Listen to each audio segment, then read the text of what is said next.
What happens when the highest source of power pulls back from the world? Have you ever stared into the endless blue of the sky and felt it watching you? Felt a presence older than memory, older than language itself, yet utterly silent? This is the core mystery of the Eurasian steppe, the birthplace of countless empires, where the wind still whispers the oldest divine name. For thousands of years, kings and khagans rose and vanished under the weight of a mandate that came from above. But unlike the loud, vengeful gods of other lands, this one ruled through emptiness, distance, and awe, a god who never needed a face, a temple, or an idol. We speak of Tengri, Tengri, the eternal blue sky, a singular spirit not imagined as a person, but as the living essence of the heavens themselves. Once, the boundary between mortal and divine was thin. Once, the people of the steppe believed the sky spoke. But Tengri withdrew into silence. Now he watches from the unreachable heights, still and vast, the unseen judge, the giver of destiny, the breath behind every life scattered across the earth below. The story of Tengri begins in the raw, untamed heart of Central Asia, where the sky stretches so endlessly that the earth seems to vanish beneath it. His earliest echoes appear among the Xiongnu, recorded in Chinese chronicles as early as the 4th century BCE. The transcribed name Chengli carries linguistic roots older than nations, older than scripts, older even than the memory of empires. Tengri was never simply a tribal god. He became the sovereign deity of the ruling elites across the great nomadic civilizations, the Turkic peoples, the Mongols, and even the early Hungarians, spanning the 6th to 9th centuries CE. The Turks, builders of the first Turkic khaganate, forged this belief into a political doctrine. Tengri was not just a god. They called him Turkic Tengriisi, the divine force that guarded and legitimized the entire state. The khans were not chosen by popularity or lineage alone. They ruled with Kut, a sacred, celestial power bestowed only by Tengri himself. A ruler without Kut was no ruler at all. The physical proof of this divine mandate still stands today, etched into the Orkhon inscriptions of the 8th century. These stones speak with an icy clarity. When the blue sky, Tengri, above and the brown earth below were created, between them was created mankind. And more striking still, I am the Tengri-like, Tengri-born Turk Bilgekagan. Originally, Tengri was not imagined as a person, nor as a figure with eyes and hands. He was the sky itself, the vast, impersonal will that governed storms, seasons, victories, and the fragile length of human life. He was the breath of the winds, the arc of the horizon, the cold command that determined whether a khagan rose or fell. His name alone could still a council or silence an army. But time changed everything. As nomadic empires encountered Buddhist, Iranian, and later Islamic ideas, the abstract became personal. Tengri, once a directionless cosmic will, began to take the shape of a supreme father deity, Göktanrı, Tengeretseg. His counterpart emerged as Earth Mother, Umayana, the nurturing force beneath the open sky. Together, they represented the dual structure of existence, the eternal heavens above, the fertile earth below. Yet Tengri always remained supreme. He created the stars and the steppe, the rights of kingship and the laws of nature. The lesser spirits, the Alps, moved at his command, carrying out the subtle work of fate across the lands. His will created the cosmos. His will shaped the destiny of nations, and by that same will he determined the hour of every death.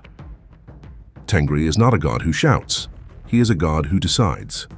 He is the silent, unchanging vault over the world, a deity whose power does not diminish through distance but grows because of it. The cosmic order Tengri established did not come into being quietly. It rose from a struggle as old as time itself, preserved in the creation myths of the Turkic world. Imagine the beginning. Before mountains, before stars, before breath, there was only water. An endless, timeless sea stretching in every direction, the raw potential of existence waiting to be shaped. Above this infinite expanse, Tengri drifted alone as a pure white goose, gliding in absolute silence. His solitude was the seed of creation. Then from the depths, a soft voice rose, the voice of Akana, the White Mother. She whispered a single command: create. Moved by this call, Tengri began to shape existence. Yet even he, the eternal blue sky, felt the weight of creation pressing upon him.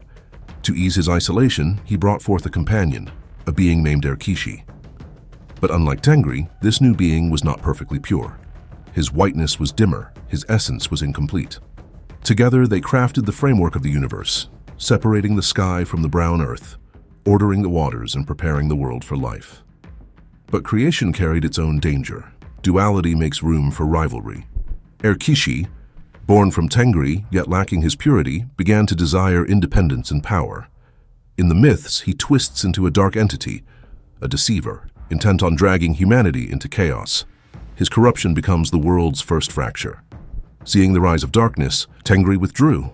He took the august name Tengri and ascended to the highest reaches of heaven, distancing himself from the world he had shaped. It was not abandonment, it was transcendence. The heavens rumbled with thunder, the oceans murmured the name of the fallen helper. And from far above, Tengri continued to guide humanity, sending omens, signs, and sacred animals as messengers. To reach him, humanity needed intermediaries. Thus, the shamans, Kam or Baxi, became the vital bridge between earth and sky. Their spiritual ascent was perilous. Even the greatest shamans could only reach the fifth tier of heaven, the realm of the Ak Tengris, the white spirits, where divine guides carried human prayers upward. When shamans returned to the earthly plane, they often envisioned themselves traveling in a vessel shaped like the primordial goose, a symbolic return to Tengri's first form, the cycle of descent and flight repeated across generations. Tengri's withdrawal is the core of his mystery. He remains the supreme power, motionless in the highest sky, governing the world with silent, unwavering authority. But by pulling back, he forces humanity to struggle upward. This struggle, this tension between celestial order and earthly chaos, is the spiritual heartbeat of the steppe. Erkishi's corruption defines the darkness humans face on earth. Tengri's silence defines the distant perfection they strive toward. And between them stands the shaman, fighting through shadow and illusion to bring fragments of the eternal blue sky back to the mortal world. This is the universe as the steppe peoples understood it. A cosmos shaped by creation, broken by betrayal, and maintained through sacred effort. A world where the sky never speaks, yet commands all things. Tengri, the distant and silent judge, is far more than a mythic creator. He represents an entire philosophical blueprint for existence. The eternal blue sky is not a character, it is a metaphysical concept. Supreme, endless, the source of all life. If Tengri is the sky, then he is the very container of consciousness itself. The limitless, clear space within which everything on earth unfolds. He is not the emotion, not the storm. He is the structure, the design. Unlike the gods of more dramatic pantheons, Tengri does not embody jealousy, rage, desire, or fear. He embodies order, law, equilibrium. The ancient Göktürk rulers believed their legitimacy came from Kut, the divine mandate granted by Tengri. This was not merely political theory, it was a psychological anchor. In the modern sense, Kut resembles the internalized voice of moral obligation, the elevated principle, the guiding force, the superego of the nomadic world.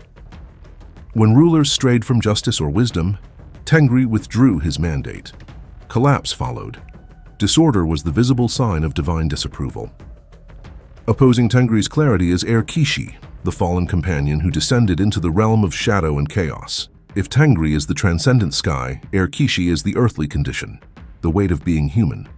His fall mirrors what philosophers like Heidegger described as Geworfenheit, thrownness, the unsettling truth that humans are placed into a world without instructions, forced to navigate uncertainty and shape meaning through their own choices. The mythic tension between Tengri order, and Erkishi, chaos, becomes the inner psychological battle for self-mastery. The shaman stands at the center of this struggle. His ascent through the layered heavens is not merely a cosmic journey, but an inward one, an attempt to align the chaotic self with the silent ideal above. Even the most powerful shaman can reach only the fifth level of the sky, not Tengri himself. This limitation is symbolic. Absolute divinity is unreachable for the living. Humans must work in the middle realm between perfect order and primal chaos, constantly reshaping themselves, refining the inner world that reflects the outer.